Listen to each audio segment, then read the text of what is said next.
Evangelho de Lucas, capítulo 5.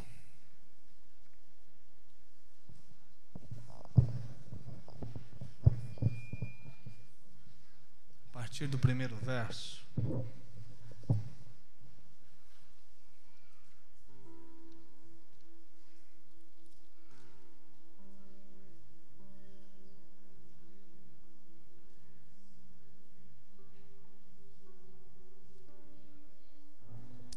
Quero falar nessa noite sobre uma transformação real. Como que ela pode acontecer? A partir de que uma verdadeira transformação pode ser possível na nossa vida? Todos nós, de alguma forma, que estamos aqui nessa noite, nós desistimos de ser aquilo que a gente foi até determinado momento. Nós nos sentimos desconfortáveis com a vida, com a maneira como estava o nosso coração, com a forma como a gente vivia. E estar em uma igreja é um sinal claro de gente que, a partir de uma ação do Espírito, percebeu quem era e desencadeou um processo de transformação que não acaba enquanto a vida não termina. E vai acontecer de glória em glória, de fé em fé. A Bíblia vai chamar isso de santificação ou de aperfeiçoamento, mas sempre vai definir como um processo de gente que foi convertida pelo Espírito e percebeu que não dava para ser o que estava sendo até aquele dia. Então, como essa transformação pode continuar acontecendo, sendo uma realidade na sua vida? Então, a gente vai olhar para o texto pensando nisso. Aconteceu que, ao apertá-lo a multidão para ouvir a palavra de Deus, estava ele junto ao lago de Genezaré. E viu 2 barcos junto à praia do lago, mas os pescadores, havendo desembarcado, lavavam as redes. Entrando em um dos barcos, que era o de Simão, pediu-lhe que o afastasse um pouco da praia, e assentando-se ensinava do barco as multidões. Quando acabou de falar, disse a Simão: faze-te ao largo e lançai as vossas redes para pescar. Respondeu-lhe Simão: mestre, havendo trabalhado toda a noite, nada apanhamos, mas sob a tua palavra lançarei as redes. Isto fazendo, apanharam grande quantidade de peixes e rompiam-se-lhe as redes. Então fizeram sinais aos companheiros do outro barco para que fossem ajudá-los. E foram e encheram ambos os barcos a ponto de quase irem a pique. Vendo isto, Simão Pedro prostrou-se aos pés de Jesus, dizendo: Senhor, retira-te de mim, porque sou pecador.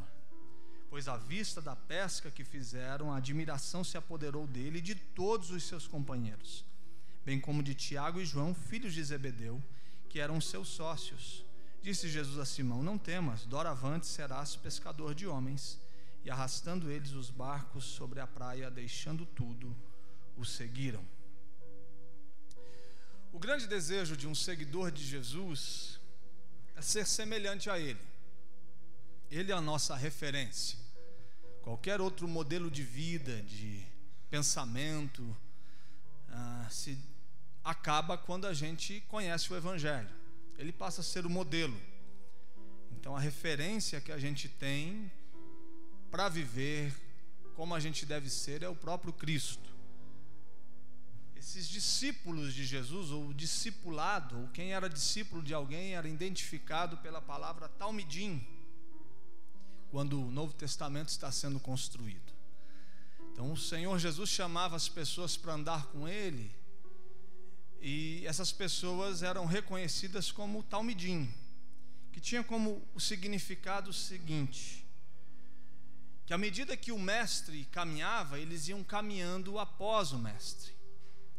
E eles queriam andar tão perto do mestre e viver como o mestre, que eles diziam o seguinte: quando o pé do mestre se levanta, antes que a poeira que o pé do mestre levantou caia ao chão, eu coloco o meu pé.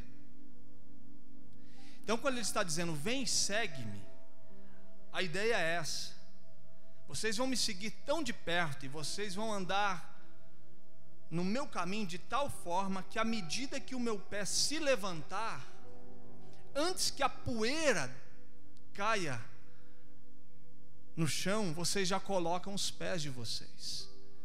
É para isso que eu estou convidando vocês, para uma caminhada onde os pés estão próximos.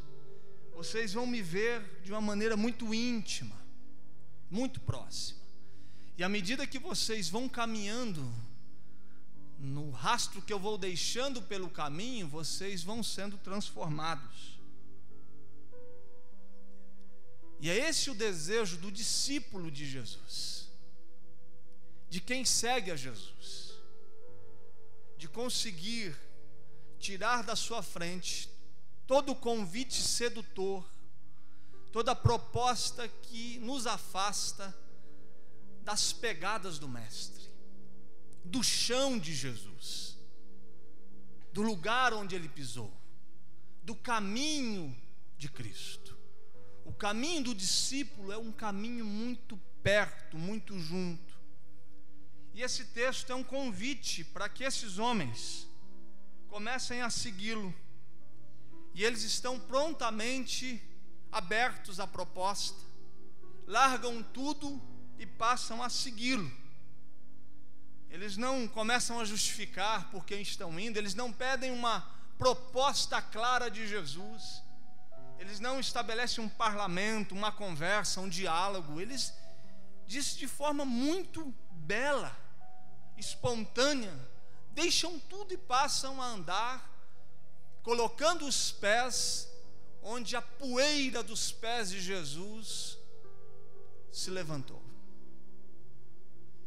Interessante que para que isso viesse a acontecer, no verso 8, Simão Pedro, ainda em conflito com aquilo que havia acabado de ver, o milagre da grande pesca,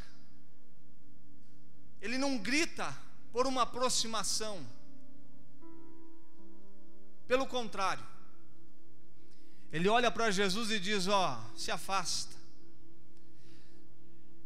Se afasta porque esse homem que acabou de ver quem está diante dele é indigno de olhar para o Senhor. Se afasta porque dentro desse coração existe um sentimento profundo de inadequação para a relação. Se afasta porque a natureza que eu carrego de Simão Pedro torna impossível estar perto de ti. A distância que ele está falando não é uma distância de metros, de quilômetros. Não é se afastar, sai daqui para ali, vai para mais longe, libera o caminho, não. É um afastar de natureza.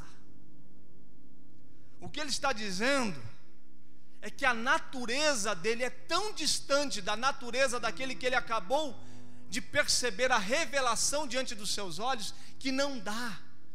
É um distanciamento do ser. Se afasta porque sou pecador. Se afasta porque a minha natureza não permite eu estar perto de ti. A real transformação passa pela clareza na consciência e no coração de quem Cristo é e de quem a gente é. Enquanto a gente não se sente inadequado para a relação pelo que a gente é, pela nossa natureza pecaminosa, a relação não se estabelece. Cristo está para a gente que reconhece a sua falência moral, espiritual e a sua morte, e grita por alguma coisa para além dele, para que ele seja salvo de si mesmo. O que Pedro está querendo é que Cristo salve Pedro dele mesmo, porque está dizendo: o que eu sou não permite a gente andar juntos, porque eu sou um pecador. Verso 8: retira-te de mim, porque sou pecador. O problema não é de inteligência, não é de capacidade, é de natureza. A gente está diante da mesa. Agora, essa mesa não é a mesa que senta nela gente que está cheia de si, gente que ainda está se olhando no espelho, encontrando valor em si mesmo, se sentindo capaz de se aproximar. Essa é a mesa de gente que percebeu pela sua natureza a incapacidade de estar perto de Jesus, a não ser que ele decida se aproximar. A gente chama isso de conversão, amigo. A gente chama isso de arrependimento. A gente chama isso de transformação. A primeira confissão de um discípulo de Jesus é que ele é um pecador salvo pela graça.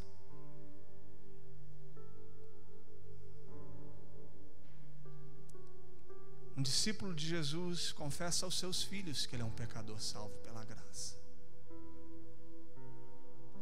Um discípulo de Jesus confessa à sua esposa que ele é um pecador salvo pela graça.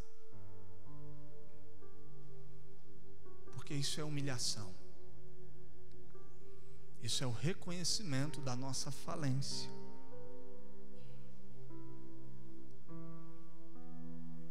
Ele não está querendo que Cristo fique longe, ele está se sentindo inadequado para estar perto. É isso. Retira-te de mim, porque quem sabe a santidade pode me destruir, pode me aniquilar. Se afasta porque eu sou um pecador.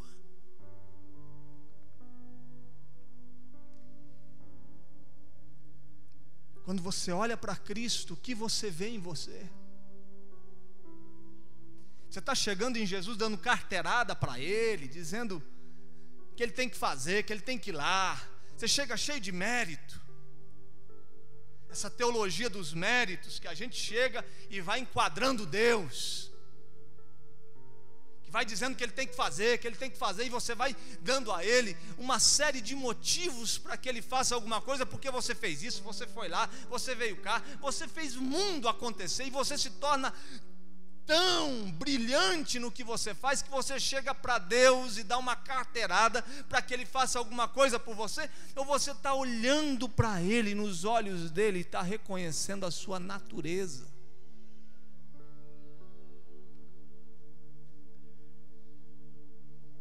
Cristo diante de nós faz a gente ver o quê?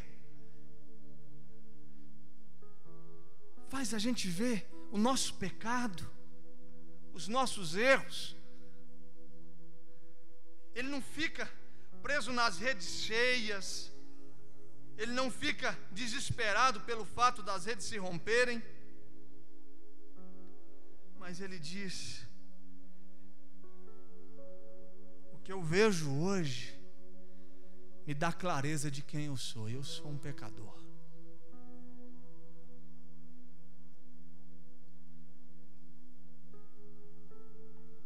E como pecador, não dá para ter uma relação com o Senhor, a não ser que haja perdão, arrependimento, transformação. Cristo nessa noite, diante de você, na mesa, porque olhar para o pão, pegar o cálice, faz você ver o que em si mesmo? O que você fala sobre a sua vida? Ninguém aqui tem o direito de dizer a Deus que Deus está em dívida com você. Ninguém aqui tem o direito de falar ao Senhor que Ele precisa. Ninguém aqui tem o direito de exigir alguma coisa de Deus.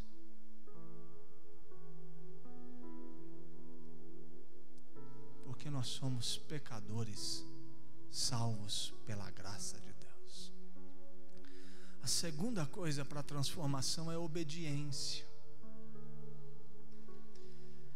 Eles passam a noite, eles são especialistas. Aí vem alguém que, quem sabe, nunca pegou numa rede.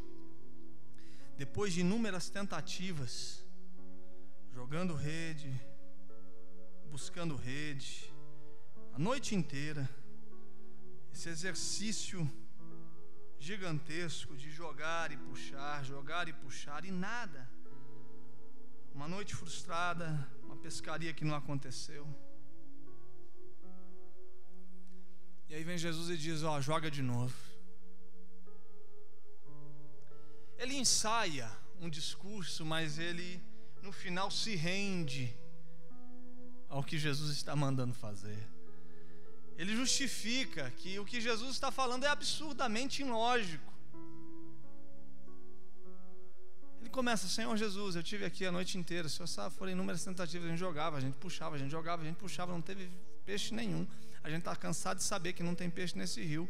A gente está cansado de saber, a gente já está cansado de puxar, a gente já está colocando o barquinho para poder descansar. A gente não aguenta mais isso daqui, a gente está com uma decepção enorme no coração, com uma frustração, com um desejo enorme de descansar, mas eu vou lançar.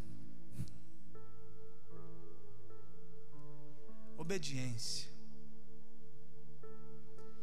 é o segundo requisito para uma transformação real. E o que é obedecer? É anular todos os seus argumentos possíveis para justificar não fazer aquilo que Cristo lhe manda fazer. É anular todos os argumentos possíveis que você possa ter para não viver a vida que Cristo lhe manda viver. É a desistência da gente achar que o jeito da gente viver a vida e fazer as coisas é o correto. A gente desiste de argumentar e a gente começa a viver, por mais absurdo que seja, ilógico que seja, aquilo que Ele nos manda fazer e aquilo que Ele nos manda caminhar, o caminho que Ele nos manda caminhar, a ação que Ele nos manda ter. Obediência é isso. Obediência não é o óbvio. Obediência não é fazer aquilo que a gente estava fazendo a noite inteira. Obediência é aquilo que exige da gente um mal-estar terrível, um desejo de não fazer. Você pode ter boas razões para não obedecer a Deus, mas você nunca vai ter boas razões humanas, mas você nunca vai ter razão diante de Deus. Obediência é aquilo que nos levaria a argumentar para não fazer, mas a gente faz por quê? Porque a gente entende que aquele que está mandando fazer é dono da vida, é dono do ser, é dono do coração, é dono de tudo que há. Então a gente faz, mesmo que isso seja contrário àquilo que a gente está carregando no coração. Obediência não é um negócio suave, leve, que a gente faz. Não, obediência é um negócio que a gente faz porque a gente sabe quem está mandando. Ele tentou dizer isso. Ele disse ao Senhor: obediência é a derrota do seu esforço humano, da sua tentativa diária de fazer as coisas pelas suas próprias forças. E quando a gente desiste da nossa ginástica, do nosso esforço para transformar as realidades e passa a descansar em Deus somente no fato de dizer sim para Ele. Eu digo sim para Deus e descanso. E esse sim é extremamente desconfortável, porque vai nos mostrar a nossa incapacidade de resolver a vida, a nossa incapacidade de conseguir peixes a partir das nossas próprias mãos. Sabe por que a gente está relutando em obedecer muitas coisas em relação a Deus? Porque a gente está cheio de argumento. A gente tem uma série de fatos que a gente mostra diante de Jesus, achando que a gente tem razão por tudo aquilo que a gente experimentou, e vem Ele fala bem assim: não importa o que você experimentou, o que eu estou dizendo é totalmente diferente. Em Enquanto vocês estão pensando em descansar, eu estou mandando vocês tentarem mais uma vez. Enquanto vocês estão pensando em recolher as redes, eu estou mandando vocês jogar de novo. E isso é absurdamente ilógico para quem é um pescador especialista que passa a noite inteira jogando rede, puxando rede. Mas é o seguinte, para que vocês compreendam a realidade do reino e para aquilo que eu estou chamando vocês para viver, jogue de novo. Faça de novo. Repita a ação.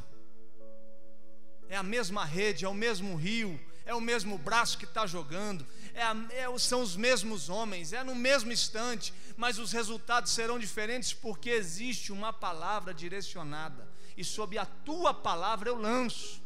O que ele está dizendo, eu não estou lançando a rede baseado no que eu penso, no que eu acho, nas minhas forças, nos meus argumentos. Eu não estou lançando a rede porque eu estou achando que tem peixe. Eu estou lançando a rede porque o Senhor está dizendo para lançar. Obediência é a desistência de argumentar sobre realidades que a gente acha que poderia ter sido diferente. A gente obedece. Porque a gente quer, não, é porque a gente compreende que aquele que conhece todas as coisas está nos mandando fazer.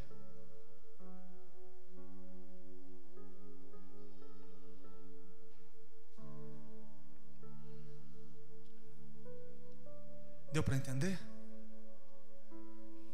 Que a mesa de Jesus hoje é uma mesa que tem que levar homens e mulheres a confessar que diante de um Deus Santo, a nossa inadequação é muito clara, nosso sentimento de indignidade, que a gente não está preparado e a gente só tem uma coisa a dizer para Ele, que a gente é pecador, salvo pela graça. Que hoje é uma noite onde os méritos humanos vão para o chão e toda a força humana no sentido de tentar transformar a si mesmo é jogada para o ralo, porque a gente passa a acreditar que aquele que está nos chamando para viver é dele que vem toda a força. E a nossa natureza tornava a relação incapaz.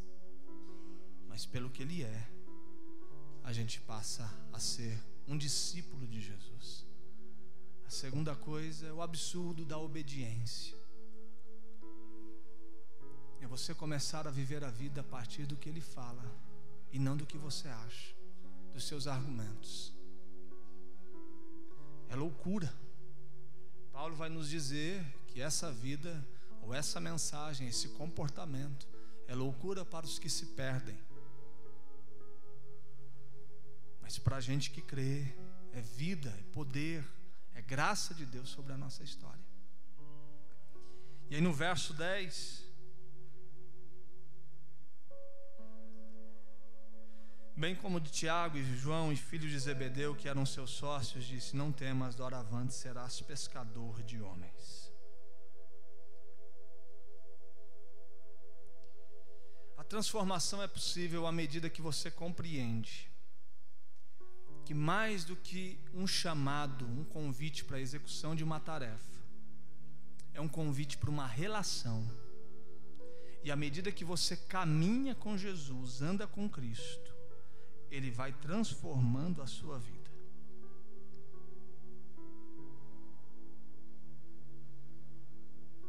Ele está dizendo: eu estou chamando vocês para serem pescadores de homens, mas à medida que vocês vão pescando gente pela vida, vocês vão sendo transformados. Que a tarefa executada é parte de alguma coisa muito maior, subjetiva no coração de vocês. Vem, segue-me, porque eu vou tornar vocês naquilo que eu sou, naquilo que eu faço. Vem, segue-me, que à medida que vocês caminham comigo, vocês vão compreendendo a minha palavra, o meu jeito de viver, a vida de vocês vai sendo transformada. Então o convite é para uma relação, é andar com Ele,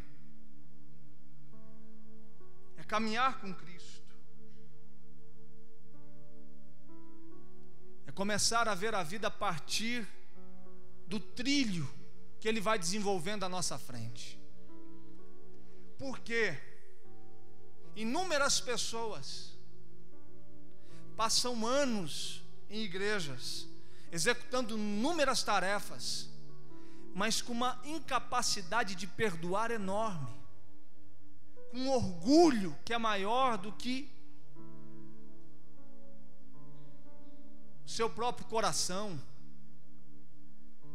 Gente que passa anos trabalhando, executando inúmeras tarefas em nome de Deus, e quando você conhece essas pessoas, você olha nos olhos dessas pessoas, você não quer ser parecido com elas. Sacerdotes, líderes, pastores, porque muitas pessoas compreendem o reino de Deus a partir de execução de tarefas e não de uma relação que transforma. Qual o sentido de ser um operário na igreja, mas terminar a vida com a imagem distante do seu mestre? Qual o sentido de ser um operário no reino, onde os pés não estão pisando antes da poeira do mestre cair ao chão? Qual o objetivo, o sentido de executar uma tarefa, mas não ser uma obra-prima nas mãos de Deus que está sendo trabalhado diariamente para ser diferente? Ele não quer só que esses homens pesquem homens, Ele quer que esses homens sejam diferentes. E por isso que Ele chama para ser um talmidim, um discípulo que vai seguir o seu mestre tão de perto, que quando terminar a caminhada, eles não executaram uma tarefa, eles se tornaram semelhantes ao seu mestre. Essa é a igreja, esse é o povo redimido, essa é a história da redenção, de homens e mulheres que estão pescando gente, mas quando termina a vida, o que conta são as pescarias de almas, não. O que conta é se a gente ficou a imagem de Jesus refletida no nosso caráter. Se o filho vai olhar nos seus olhos e vai dizer: Pai, você me mostra Jesus. Se a filha vai dizer para você que você foi a melhor expressão do amor de Deus revelado em Jesus Cristo. Se os seus amigos vão dizer que o que eles perceberam na sua vida foi a pessoa de Cristo Jesus, é essa a transformação. Eu me lembro do Russell Shedd, um grande expositor da Bíblia, quem sabe um dos maiores que o Brasil já teve, foi professor do Rubens no seminário. E no final da sua vida, a sua filha disse: eu só acredito que meu pai é um homem pecador porque a Bíblia diz, porque eu nunca vi o meu pai cometendo um ato que causasse reprovação aos meus olhos. Eu só acredito que ele é um pecador porque a palavra de Deus diz que ele é. Isso é um seguidor de Jesus. Vem e segue-me. Para pescar homens não, para andar onde eu andei, para viver do jeito que eu vivi, para tocar a vida do jeito que eu toquei, para amar do jeito que eu amei, para perdoar do jeito que eu perdoei. Vem e segue-me. Mas a gente tem que ficar fascinado pelos homens que a gente vai pescar? Não. A fascinação de vocês tem que ser pelo que eu sou, por quem Ele é. E esse mundo vai competir para que você não seja isso. Lá no trabalho, parece que você vai ser um fracasso se você decidir ser naquele lugar alguém semelhante a Jesus.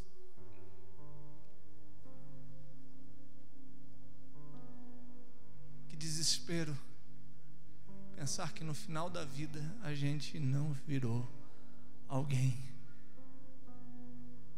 que vai mostrar Jesus para o mundo. Ele não está chamando a gente para executar uma tarefa. Ele está chamando a gente para ser igual a Ele. Isso leva tempo, amigo. Isso tem que ter quebrantamento. Isso vai te humilhar todo dia. Isso vai ter que ter coração ensinável.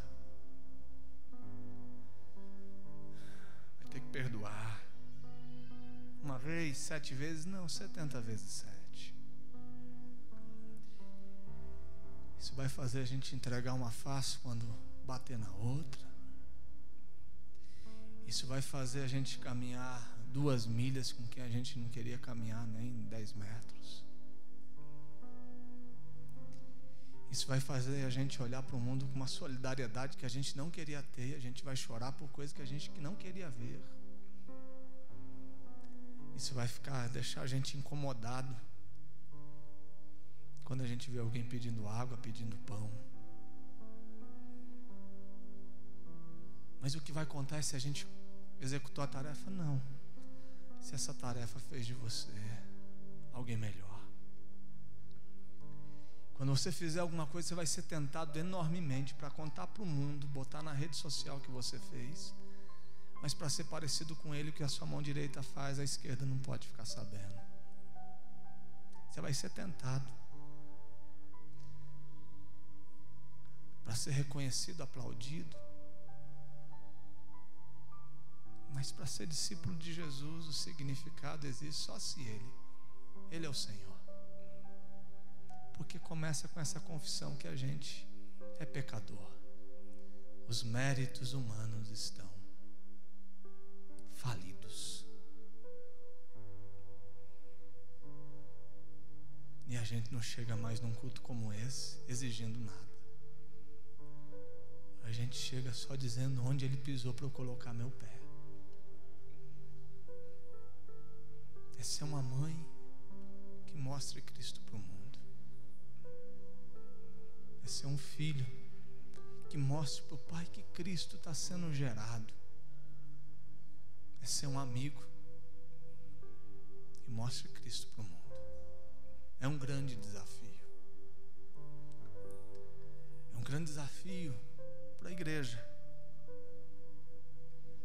Estava vindo para cá e a Ellen abriu um livro ao meu lado e leu algumas frases. Ela disse que o grande problema da igreja ou da vida cristã tem sido o ativismo, uma falta de descanso e de paz na alma, porque a gente compreende, a gente diminui a nossa culpa pelo fazer. Então, porque a gente é pouco semelhante a Jesus, a gente acha que trabalhando muito a gente compensa. Então a gente vive num processo de culpa para fazer, porque a gente percebe que cada vez mais a imagem dele está ficando distante, se perdendo. Então se a gente começar a fazer demais, a gente vai eliminando a culpa, porque a gente não é tão parecido com Ele. Vem, meus amigos, que eu quero fazê-los pescadores de homens. E eles deixando tudo seguir. E eu termino lendo em 2 versões um texto de gente que estava cansada do mundo religioso e viram em Jesus a esperança para uma nova jornada. Mateus 11, 28 não é um convite para pecadores, é um convite para gente que está sendo massacrada pelo jugo religioso. Quando ele fala de jugo aqui, é um jugo que os mestres colocavam sobre os seus discípulos. E esse jugo desses mestres religiosos eram extremamente pesados. E ele diz: vinde a mim todos que estáis cansados e sobrecarregados, e eu vos aliviarei. Tomai sobre vós o meu jugo e aprendei de mim, porque sou manso e humilde de coração. Aprendei de mim, aprendei de mim, porque sou manso e humilde de coração, e achareis descanso para a vossa alma.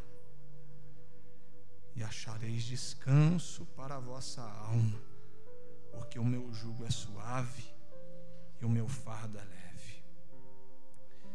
Vou ler numa outra versão bem diferente. Vocês estão cansados, enfastiados de religião? Venham a mim, andem comigo e irão recuperar a vida. Andem comigo e irão recuperar a vida. Andem comigo e irão recuperar a vida. Vou ensiná-los a ter descanso verdadeiro. Caminhe e trabalhe comigo. Observe como eu faço. Aprendam os ritmos livres da graça.